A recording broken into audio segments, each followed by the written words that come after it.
Welcome to the Not Just a Pony Ride podcast, presented to you by Hedger University. If you've landed here, you're probably passionate about how horses help people. Whether you're an instructor, therapist, in the business, or have experienced equine assisted services yourself, we're glad you're here. Join us as we talk about the benefits, the science, to-dos, how-tos, and all of the reasons why what we do is so much more than just a pony ride. And now, from the Hedger campus in Gretna, Nebraska, here's your host, occupational therapist Katie King. Hello and welcome back, everyone. A especially warm welcome to my friends out there listening that are interested in or involved in therapy, because this episode is chock full of helpful stuff for you. Lisa Harris is on today, and she has both an MS in physical therapy and veterinary science. She is a hippotherapy clinical specialist and has served on the American Hippotherapy Association board as vice president and research chairperson and a few other things as well. She is a PATH International Advanced Riding instructor, and she currently owns and operates her own private practice, which incorporates hippotherapy as a treatment tool. Now, we say treatment tool. You'll hear Lisa and I say that several times, but we really mean hippotherapy itself is a specific treatment strategy or a tool that we could select to use for our clients. But we're definitely not saying that horses themselves are the tools, because we know how beneficial they are, and we know those big, beautiful creatures are also our partners in therapy. But at any rate, Lisa and I had a great conversation about the functional outcomes that are improved when we utilize hippotherapy, as well as some other hot topics like billing, reimbursement, and the best part, what AHA is and how it can help you, and all the wonderful benefits like lots of committees that are dedicated to helping their members, access to CEUs, research articles, and a lot more. So hope you enjoy it.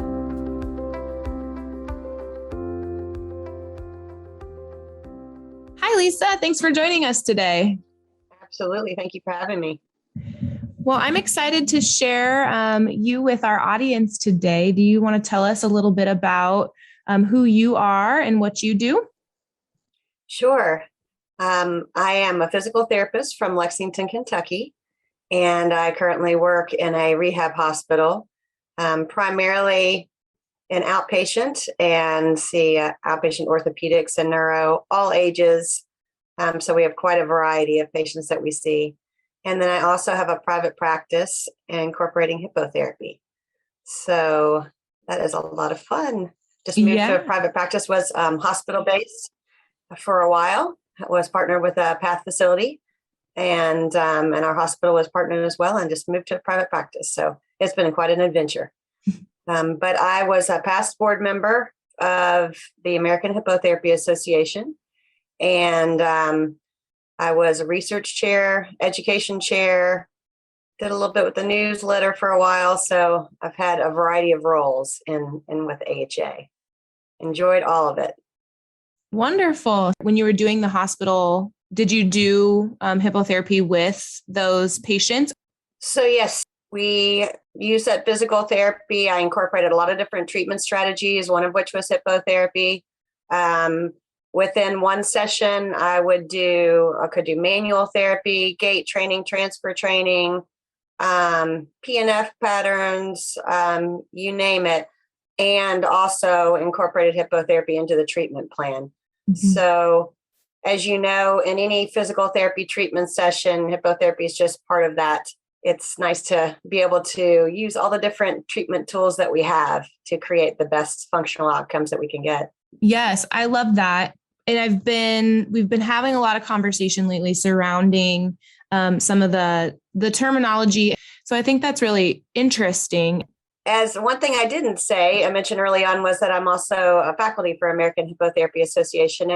And we always teach that no matter where you are, even if you're in a barn setting, which we are oftentimes when we're incorporating hippotherapy, we still can use all our different tools. So that doesn't take the therapist out of us. We're still a physical, occupational, or speech therapist. Any of us can incorporate hippotherapy into our treatment session, and we're still using all our tools. It may just be in a different setting. So for a while, when we were just starting out, we we set up one of the stalls in a barn as a treatment room, and that became our therapy room. And then you grow bigger and bigger until you have your own really nice therapy room. And we want it to look as much like a medical facility as possible. We want it to be professional and clean and have all the tools available to us. And we want to treat the same way. It's just that instead of putting someone on a treadmill or a bike or using a bolster or a ball, we have this amazing equine movement that we can use, that we can impact biomechanics and sensory input with to help create better functional outcomes. That's wonderful. It's like music to my ears. It's amazing to me what we can accomplish using that equine movement. That's so much different than things we can do in the clinic, but then also seeing definitely the benefits of things that you can't do on the horse that you can do in the clinic. What does a session then, or, if you could have, the ideal time with, a patient or participant that comes in, do you do, maybe one day you do more mounted activities and then a separate day they come in and do more clinical based work? Or is it more like an hour session where you accomplish both? No. So the sessions can vary across the country. I would say they vary anywhere between 30 minutes and an hour. I love 45 minutes. That's what I'm doing currently. To me, that gives me enough time to do some preparatory activities, whether that be stretching or whether that be doing some dynamic standing balance or an obstacle course to develop strength, coordination, balance, whatever that might look at, and also doing some measurements, right? Some objective measurements, whether that be hip range of motion or I'm doing a timed up and go test or, whatever kind of quick functional outcome measurements. I want to do functional reach. So I want to do something like that first and prepare the client for that movement and then get them on the horse and accomplish whatever I need to with that equine movement, whether that be working on core stability, balance, strengthening, range of motion, etc., and then get them back off the horse. And then I want to test, did my treatment strategy of equine movement accomplish my goals? Did I get improved hip range of motion? Is the balance better? Are they walking better? And so I'm going to do those post-functional tests, but also I'm going to do some activities that are going to carry them through into their function of everyday living. So whether they're going to school that day or they're going back home, what do they need to do the rest of the day? Do they need to accomplish, walking from one classroom to another? So does their gait need to be more efficient? Do they need to accomplish being able to stand for a while or having the balance to be able to perform some ADLs, brush their teeth, or, play with their friends, of course. Mm-hmm. Play is a big one. So I want to be able to carry through that function into everyday life. So that's kind of the flow of what every treatment session looks like. Yeah, the application to daily living is definitely what we're after. Always a interesting topic, I think, among professionals for us. What does billing look like for you then? Sure. So now in private practice, I'm strictly private pay. So that's a little bit different. However, when we were in a hospital-based setting, and I was using CPT codes, really common CP codes that I would use throughout the session would be general thorax, so 97110, neurothorax, 97112, gait training, 97116, manual therapy, 97140. So 9753, that therapeutic activity. So any of those would be appropriate within the sessions. Mm-hmm. And so depending upon what I did on the horse, whether if I was working on balance, then I would code that 97112, because hippotherapy treatment strategy is going to fall under therapeutic procedure coding. Mm-hmm. So it depends on what you're going to do on the horse as to how I would bill it. But most often it would be that general thorax, neurothorax coding. Right. Did you guys have difficulty with insurance companies seeing that as, what's the term they like to use, like experimental or something that they don't recognize? So some, of course. I think when we were billing insurance companies, I would say I've seen it change for the positive over the years. And I really feel like it's just a matter of education. Yeah. If you can get to the right people. I would say I averaged anywhere between 60 and 70% of insurance companies covering physical therapy, incorporating hippotherapy. And interestingly enough, our occupational therapist, I think she saw more Medicaid in our area. And so it's kind of the opposite percentages for her. But it just depends on the insurance companies. And then again, if you can talk to case managers, medical directors of insurance companies, just continue to educate, then you're going to be better off. And I mean, that's, it's sad that we still have to do that after all the research that we have that backs us. But at the same point, we need to, and that's just the state of the industry. So we'll continue to do that, continue to educate. And we've asked insurance companies, how many articles do we need to say we're not experimental anymore, and they can't give us a number, but we have hundreds at this point of articles that are not only showing that we use hippotherapy as a treatment strategy, how effective it is. Mm-hmm. So, we'll just keep researching and keep educating. And I really feel like it's going to continue to get better and better. Every single time that you educate someone and they listen, then you'll find all of a sudden they become referral sources for you. So, and if you can get them out to see what you do, all the better, because they'll discover that, the physical therapy, the occupational therapy, the speech therapy never stops during your session, no matter if you're on a horse or on the ground or on a mat or, wherever. Your physical, occupational, and speech therapy is continuing. So that's what they need to see. Yes, I agree. I think that being able to advocate for your profession is something, especially in that way or in legislature or whatever it may be, is a huge part of our obligation to being a professional and being what we do and believing in what we do. And I think that's where organizations like the AHA and, other organizations that you can join can really help you with that. Kind of an organization that backs you can be a part of to kind of have a platform for your voice. Would you say that AHA does a lot in, lobbying for those types of things and supporting their members to help their voice be heard? Absolutely. Absolutely. We have a great group of people, not only on the board, but also a variety of committees that serve to advocate. In fact, we have an ethics and advocacy committee, but we also have a reimbursement committee. So they're helping with reimbursement issues. So, and actually they've just been combined, I realize. So ethics, advocacy, and reimbursement are all one committee now. But that is a great group that really helps us nationally as an organization to lobby for our members. And it gets very personal. We have members that call all the time asking about reimbursement issues. And we've had some board and faculty members go as far as, help them in a case in court, fly to them free of charge. We just have so many people that are passionate about what we do and believe in what we do so strongly that are willing to help our members and do whatever is needed to help justify what we do. Yes, that's huge to feel like you're not alone.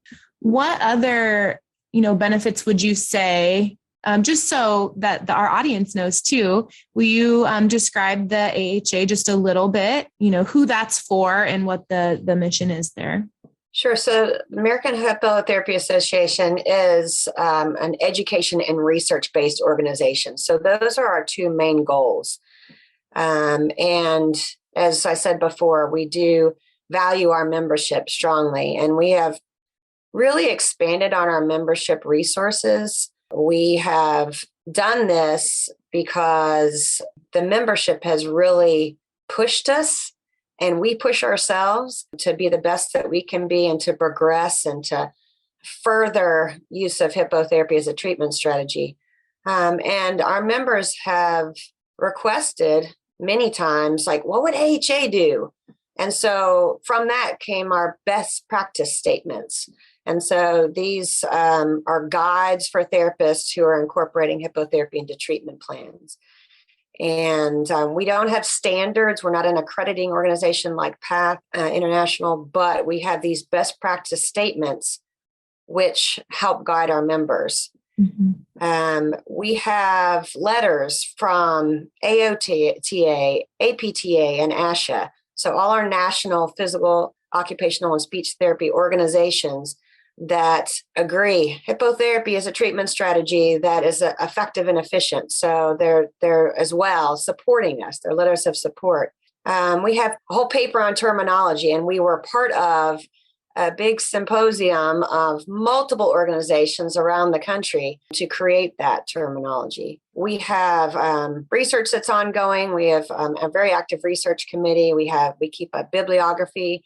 If any of our members know of any other articles that are not on our bibliography, we encourage them to make us aware of that so we can continue to grow that bibliography. We have a coding and billing position statement. We have guidelines for student research. We're very supportive of students. We have a reimbursement toolkit, which I think is really important as well. So helping folks that are just getting started, or maybe not just getting started, but are interested in insurance guidelines.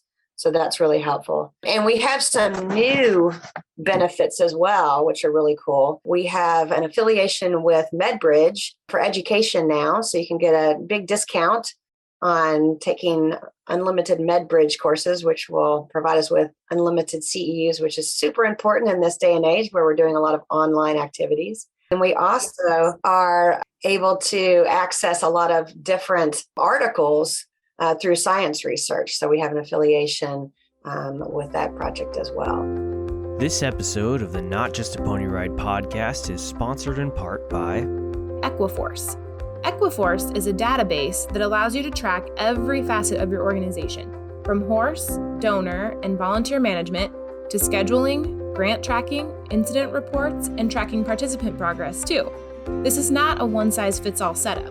Instead, Equiforce personally works with you to learn how your facility functions and takes note of your specific terminology so that they can create a unique system to match the needs of your organization. And of course, Equiforce provides an ongoing training and support so that your database can grow with you. Visit them at www.equiforce.com. That's EQUI-FORCE.com.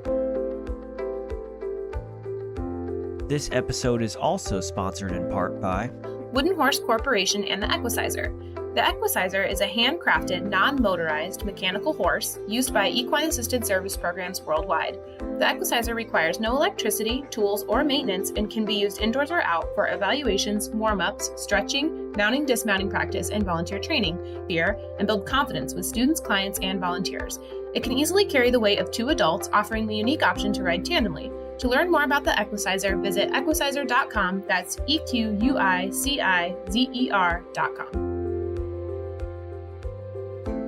A lot of exciting opportunity there, getting involved as well in some of those different committees and ability to network, I think, with other professionals as well that are doing what we do, because OT, PT, and speech are broad professionals in industry in general. And so, and what we do is, of course, a little bit more narrowed. And so being able to, network and get together with people who are doing what you're doing and are passionate about what we're doing is absolutely pivotal. And you guys have conferences as well, right? Yes, we do have a conference coming up in March. So it's March 14th through the 17th of 2022. It is at the Westin in Westminster or Boulder, Colorado. And actually in Denver. Yeah. Is it close for you? Yeah, it's close for me here in Nebraska. So yeah. I'm excited. Yeah. So that's kind of that region of Denver. But yeah, we're super excited about it. It's going to be a hybrid conference. It's going to be partly online, partly live. So we did that because last conference we had online only because of COVID. So we are super excited to be meeting back live again, but it will be a hybrid because we had such a large international component coming last time. And so that is another thing I think that has happened. That's been a bonus. That's been a plus of this situation, is that we've been able to really reach out to all our international members through having more online conferences. And then our coursework has stretched out to being online as well. Yeah, I think that being able to reach to people we've never been able to reach before was definitely a byproduct of COVID. As kind of crummy as it was, it did have some good things that came out of it. You guys transitioned to a lot of online, or AHA transitioned to a lot of online education. The AHA level 1 and 2 course. If you want to speak about that just a little bit, I have not taken my 1 or 2 yet, but I'm looking forward to doing so. And they started offering it online, I think. What is what's the benefit of doing the level 1, level 2, and what does that mean for a therapist?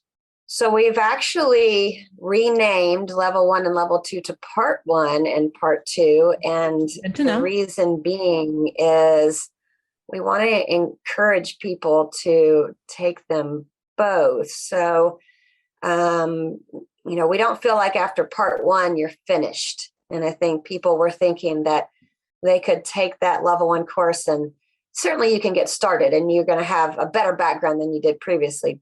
But we want to expand the knowledge. We want to raise the bar. We want to have everybody take part 1 and part 2 course. The part 2 is really a practicum, if you will, for part 1. You get a lot more hands-on experience.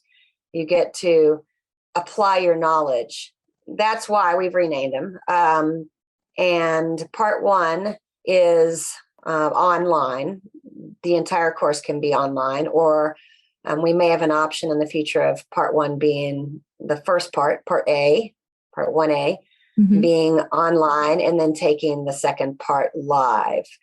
We had a huge push, again, from not only our members, but from therapists in general wanting to take our courses to get them out online. And so we did, and we're really pleased with the product. So all the things that you would normally do, all the practicums that you would normally do in part 1, you'll still get to experience. You're going to have some homework that you'll have to do. So you'll have to partner up with a facility like Hetra that has horses where you can learn some skills like leading and grooming and interacting with the horse. But also, in addition to your homework, you'll get the opportunity to analyze conformation and movement and all those wonderful activities that we do when we're live. You'll get a chance to do that online. We're seeing therapists not only in the United States taking these courses, but every single course that I've taught this year that's been online, we've had an international component, whether that be someone from Australia or a therapist from Canada or a therapist from Brazil or Egypt. I mean, you name it, a lot of different countries. So it's been a very exciting time for us. And then part 2 is still going to be live. That is going to be where you're going to treat clients. So we need you to come to a facility for that. And we've just opened up part 2 courses again this year. Look for those on the website in terms of where the courses are going to be coming and at what times they're offered for the online components. Those will both continue into next year.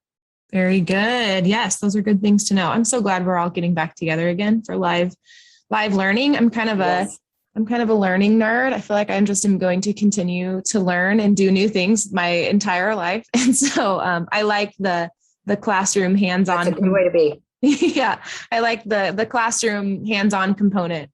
Of course, I'm always the person asking, all the questions, and everyone's like, somebody tell that girl to stop asking questions. So I like the live part. Hey, you are the voice for the people that are too shy to ask. So that's a good thing. I have to believe that anyway. Have you done much research or been involved with much research at all, Lisa? So early on, before I was a physical therapist, my research project for getting out of PT school to be able to graduate actually incorporated the use of equine movement, which is pretty cool. Mm-hmm. So we did a study where we actually brought the horse onto the University of Kentucky campus.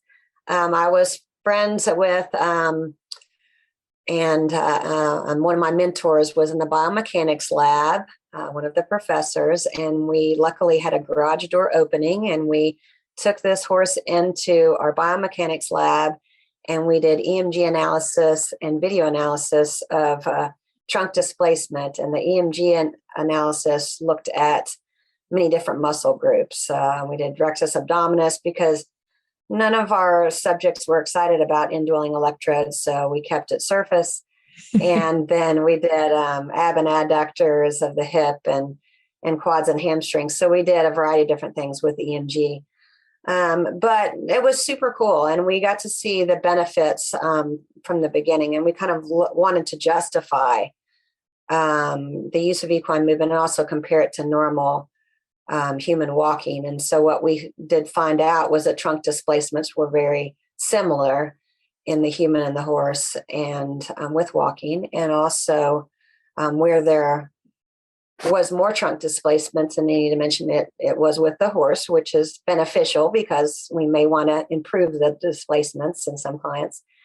And then we also learned that our abdominal muscles were more active when we were on the horse versus just typical walking. And this study was just done with typical adults they had been on a horse, but they weren't like expert riders or anything like that. Mm-hmm. So that was kind of my introduction in research. And then I've collaborated with others on research. There was a nationwide project out of the UVille College that Sarah Pichter ran on gait mechanics. And that was really neat. And then, several student projects, doctoral projects and whatnot. So it's always good to have students and be able to collaborate with universities to get that IRB approval and show some nice research there. Yes, I have a passion for students, and we host several students a year, and it's so much fun to pick their brain because they're so fresh in their program and have all these wonderful resources and ideas and thoughts. And so it's fun to kind of, put the two together, the experience in our field and then the new, thoughts and ideas and collaborate in that way, I think is really unique. Right. Absolutely. So, there's been so much research in AHA in general on trunk stability and core stability and balance, and could list all the researchers, but there's many across the country that have been active in research, and I would encourage anyone that's listening to go to our bibliography and to look at those articles. And I think if you're interested in doing research, look at the information that we have about research and terminology on our website. There's toolkits to help you. And a big push now with doing research is making sure that you're in materials and methods, really talking about what you're doing in terms of what type of therapy. For years and years, we talked about hippotherapy. We were doing hippotherapy. Well, we weren't. We were doing physical, occupational, or speech therapy, and we were using hippotherapy as a treatment strategy, or we were using equine movement. And so we need to really say what type of therapy that we're doing in our research and what we're working on, our functional outcomes, et cetera, in our materials and methodology, so it becomes more clear. Mm-hmm. And Wendy Wood showed us that we needed to change that. And that was at one of the conferences, again, about, I think, 4 to 6 years ago, when we were in Fort Collins. So we're learning all the time. Mm-hmm. So when we do this podcast in another 10 years, we're 10 years older, we'll be learning more and more things for sure. So. Mm-hmm. Well, is there anything else that you'd like to share with our audience here before we wrap up, Lisa?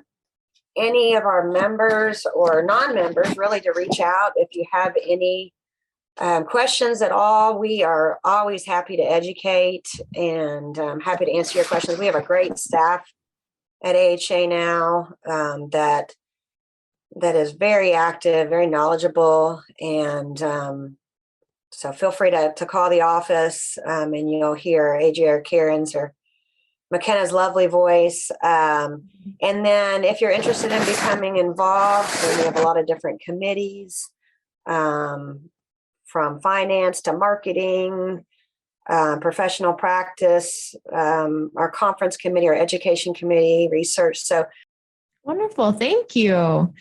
Okay, so, and so the audience knows I did not prep Lisa with this question. So this will be fun. I always close our podcast with the same question. And you can tell us about either one. It's kind of a fun question. So if you've ever had a heart horse in your life or a horse that's particularly touched you, or you can tell me about who you think or what you think your kindred spirit be and why. You can choose either one. So I would say in terms of therapy, I've had a hard horse, and this particular horse was amazing in terms of not only his love for therapy, but also, just really, you could tell every day the work ethic was incredible and loving being in the moment and being with the kids or adults, because he served such a variety of clients. But also because of the movement, the rhythm, the balance that he had, the proprioceptive input, in terms of sensory, the vestibular input, because of all those things. But I would say rhythm overall, he impacted so many people. And so was extremely valuable. And he was adjustable. So, he had 100 different gears. If you needed to go super slow, we had a tiny one up there, or a really involved adult. Either way, he could go a shorter stride or really grade him down to a slower speed, but you could also bump him up. He had a huge walk. His walk was his best quality. And so we had a wide variety of, he's very variable. He's adaptable. So therefore I could also use him on a wide variety of clients. Mm-hmm. So yeah, I think that would be my horse. Wonderful. Well, thank you for sharing. I just can't thank you enough for sharing your wisdom and knowledge today. I learned a lot. I think our audience will too. So thank you so much. Great. Glad to be here. Thanks for having me. Mm-hmm. This podcast is presented by Hetra University, an educational arm of the Heartland Equine Therapeutic Riding Academy. Hetra University's mission is to provide high-quality educational offerings to our participants and the equine assisted services community. Craving more content like this? We invite you to check out our series of webinars and much, much more over at hetrauniversity.org. If you'd like to help us work toward our mission, you can make a donation by clicking on the link in the show notes below or visit us at hetra.org. Don't forget to follow us on Facebook, Instagram, and Twitter. Again, my biggest thanks to you all for helping Hetra change lives one stride at a time.